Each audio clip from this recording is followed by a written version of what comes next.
ಆಹಾರ ಮತ್ತು ನಾಗರಿಕ ಸರಬರಾಜು ಇಲಾಖೆಯಿಂದ ಗ್ರಾಹಕರ ನ್ಯಾಯಬೆಲೆ ಅಂಗಡಿಗಳಿಗೆ ಈ ಭಾಗದಲ್ಲಿ ಕೆಜಿಎಫ್ ಕ್ಷೇತ್ರದಲ್ಲಿ BPL ಮತ್ತು ಅಂತ್ಯೋದಯ ಕಾರ್ಡ್ ಪಡಿತರ ಚೀಟಿ ಇರುವಂಥ ಕುಟುಂಬಗಳು 890 ಇದ್ದಾವೆ. BPL ಕಾರ್ಡ್ನ ಕುಟುಂಬಗಳು 20,383 ಇದ್ದಾರೆ. ಒಟ್ಟು 21,273 ಪಡಿತರ ಚೀಟಿಗಳಿದ್ದಾವೆ. ಅಂತ್ಯೋದಯದು ಸದಸ್ಯರು 3,770 ಇದ್ದಾರೆ.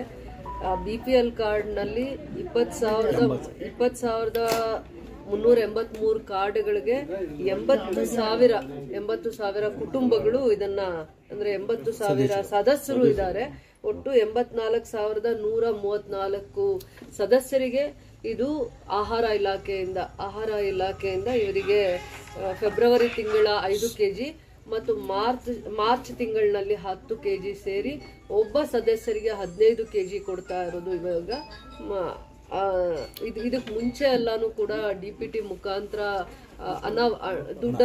ಹಣವನ್ನ ವರ್ಗಾವಣೆ ಮಾಡ್ತಾ ಇದ್ರು.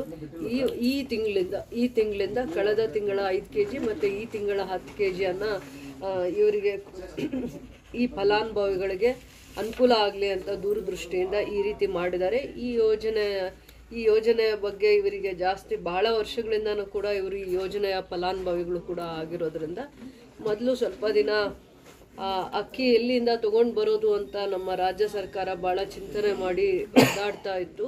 ಆ ಸಂದರ್ಭದಲ್ಲಿ ಕೋವಿಡ್ ಕಳೆದ ದಿನಗಳಲ್ಲಿ ನಮ್ಮ ಸರ್ಕಾರ ಅಧಿಕಾರಕ್ಕೆ ಬಂದಾಗ ಕೇಂದ್ರ ಸರ್ಕಾರ ಸರಿಯಾದ ರೀತಿ ಸ್ಪಂದಿಸದೇ ಇದ್ದಾಗ ಆ ಸಂದರ್ಭದಲ್ಲಿ ಸರ್ಕಾರ ಮಹತ್ವವಾಗಿರುವಂಥ ಯೋಜನೆ ಮಾಡಿ DPT ಮುಖಾಂತರ ಪ್ರತಿಯೊಬ್ಬ ಅಂತ್ಯೋದಯ ಕಾರ್ಡ್ ಇರ್ಬೋದು BPL ಕಾರ್ಡ್ಗೆ ನೇರವಾಗಿ ಹಣವನ್ನು DPT ಮುಖಾಂತರ ವರ್ಗಾವಣೆ ಮಾಡ್ತಾ ಇದ್ರು.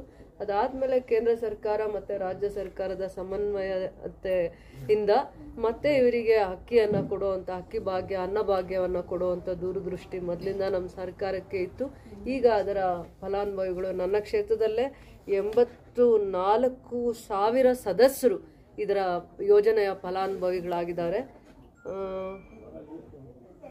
ಏನು ನಮ್ಮ ಮುಖ್ಯಮಂತ್ರಿಗಳು ಹಸಿವು ಮುಕ್ತ ರಾಜ್ಯವನ್ನ ಮಾಡಬೇಕು ಅಂತ ಕನಸನ್ನ ಕಂಡಿದ್ರು, ಸಂಕಲ್ಪವನ್ನ ಮಾಡಿದ್ರು. ಮುಖ್ಯಮಂತ್ರಿಗಳಿಗೆ ನಾನು ಧನ್ಯವಾದಗಳನ್ನ ಹೇಳ್ತೀನಿ, ಸರ್ಕಾರಕ್ಕೆ ಧನ್ಯವಾದಗಳನ್ನು ಹೇಳ್ತೀನಿ.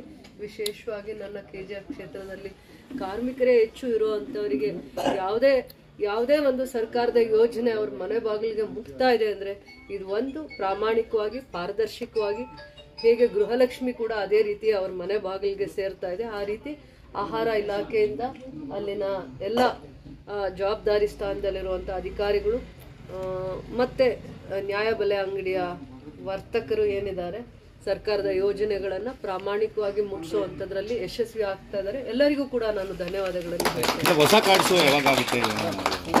ಹೊಸ ಕಾರ್ಡ್ಸು ನ್ಯೂ ಕಾರ್ಡ್ಸು ಯಾವಾಗ ಮಾಡಿದ್ದಾರೆ? ನಿಮಗೆ BPL ಕಾರ್ಡ್ಸ್ದು ಕೆಲವೊಂದೆಲ್ಲ ಹಿಂದೆ ಅವರಿಗೆ ಕ್ಲಾರಿಫಿಕೇಶನ್ಸ್ನ ಅವಶ್ಯಕತೆ ಇತ್ತು. ಅಧಿಕಾರಿಗಳ ಮಧ್ಯೆ ಕುತ್ಕೊಂಡು ಏನೆಲ್ಲ ಸಮಸ್ಯೆಗಳಿಂದ ಕಾರ್ಡು ಮತ್ತೆ ಮಾಡಬೇಕಾಗತ್ತೆ ಅನ್ನೋವಂಥದ್ದು ಅರ್ಥ ಮಾಡ್ಕೊಂಡಿದ್ದಾರೆ. ಭಾಳ ವರ್ಷಗಳಿಂದನೂ ಕೂಡ BPL ಕಾರ್ಡ್ನ ಅವಶ್ಯಕತೆ ಇದೆ ಅಂತ ಭಾಳ ಜನ ಬಂದು ಇಲಾಖೆಯಲ್ಲಿ ಪದೇ ಅದರ ಪ್ರಯತ್ನ ಮಾಡ್ತಾ ಇದ್ರು. ಮತ್ತು ಆರೋಗ್ಯದ ಒಂದು ವಿಚಾರ ಬಂದಾಗ ಅದನ್ನು ಇಮಿಡಿಯೇಟಾಗಿ ಕಾರ್ಡ್ ಮಾಡೋ ಅಂಥದ್ದು 2 ದಿನದಲ್ಲಿ ಅಥವಾ 1 ದಿನದಲ್ಲಿ ಆ ಕಾರ್ಡ್ನ ಮಾಡಿಕೊಡುವಂಥ ವ್ಯವಸ್ಥೆಗೆ ತಂದರು. ಅದಾದಮೇಲೆ ಒಂದು ಫ್ಯಾಮಿಲಿ ಇನ್ನೂ ಸಪ್ರೇಟಾಗಿ ವಿಭಜನೆ ಆದಾಗ ಒಂದು ಕುಟುಂಬ ಅದರಿಂದ ಹೊರಗಡೆ ಹೋಗುವಂಥ ಸಂದರ್ಭದಲ್ಲಿ BPL ಕಾರ್ಡ್ ಮಾಡೋದಕ್ಕೆ ಕೆಲವೊಂದು ಮಾನದಂಡಗಳನ್ನ ಸರಿಯಾದ ರೀತಿ ಮಾಡಲಿಕ್ಕೆ ಕಾಲಾವಕಾಶ ತಗೊಂಡು ಈಗ ಹೊಸ BPL ಕಾರ್ಡ್ ಮಾಡಲಿಕ್ಕೂ ಒಂದು ಅವಕಾಶ ಮಾಡಿದರೆ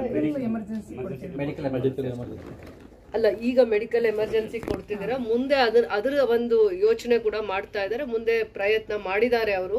ಹೊಸ BPL ಕಾರ್ಡ್ಗೂ ಕೂಡ ಅವಕಾಶ ಮಾಡಿದೀವಿ ಅಂತ ಮಂತ್ರಿಗಳೇ ನೇರವಾಗಿ ಹೇಳಿರೋದ್ರಿಂದ ಆದಷ್ಟು ಬೇಗ ನಾವು ಹೊಸ BPL ಕಾರ್ಡ್ಸು ಮಾಡಿಸುವಂಥದ್ರಲ್ಲಿ ನಿರೀಕ್ಷೆ ಮಾಡ್ಬೋದು. ನನಗೆ ಇವತ್ತು ಏನು ಸಮಾಧಾನ ಇದೆ ಅಂದರೆ ನಗರ ಭಾಗದಲ್ಲಿ ಹತ್ತತ್ರ 1 ಲಕ್ಷ ಅಲ್ಲ 84,000 ಸದಸ್ಯರು ಅಂದರೆ 20,000 ಕುಟುಂಬಗಳು 84,134 ಸದಸ್ಯರು. ತಪ್ಪೇಳೋಂಗಿಲ್ವಲ್ಲ ನಿಮ್ಮ ಮುಂದೆ? ಮೇಡಮ್ ಚೀಟಿ ಇಟ್ಕೊಂಡು 300 ಹೇಳ್ಬಿಟ್ಟು ಹೋಗ್ತಾರೆ ಅಂತ ಹೇಳ್ತಿರಲ್ಲ, ಅದಕ್ಕೋಸ್ಕರ. ಆದರೂ ನನಗೆ ಒಂದು ಖುಷಿ ಇದೆ, ಸರ್ಕಾರದ ಯೋಜನೆ 20,000 ಕುಟುಂಬಗಳಲ್ಲಿ 80,000 ಸದಸ್ಯರಿಗೆ ಈ ಯೋಜನೆ ಮುಟ್ತಾ ಇದೆ, ಸರ್ಕಾರದ ಯೋಜನೆ ಮುಟ್ತಾ ಇದೆ. ಮುಖ್ಯಮಂತ್ರಿಗಳ ದೂರದೃಷ್ಟಿ, ಸರ್ಕಾರದ ದೃಢ ಸಂಕಲ್ಪ, ಗ್ಯಾರಂಟಿ ಯೋಜನೆಗಳಿಂದ ನಾವು ನೆಲ ಕಚ್ಚಿದ್ದೀವಿ ಅಂತ ಇದ್ರು. ನನ್ನ ಕ್ಷೇತ್ರದಲ್ಲೇ ಇಷ್ಟು ಸಂಖ್ಯೆಯಲ್ಲಿ ಫಲಾನುಭವಿಗಳು ಇದರ ಈ ಅನ್ನಭಾಗ್ಯದ ಯೋಜನೆಯ ಲಾಭವನ್ನು ಪಡಿತಾ ಇದ್ದಾರೆ. ಅವರೆಲ್ಲರಿಗೂ ನಾನು ಧನ್ಯವಾದಗಳನ್ನು ಹೇಳ್ತಾ ಇದ್ದೀನಿ. ಮತ್ತೆ ಸರ್ಕಾರಕ್ಕೆ ಧನ್ಯವಾದಗಳನ್ನು ಹೇಳ್ತಾ ಇದ್ದೀನಿ.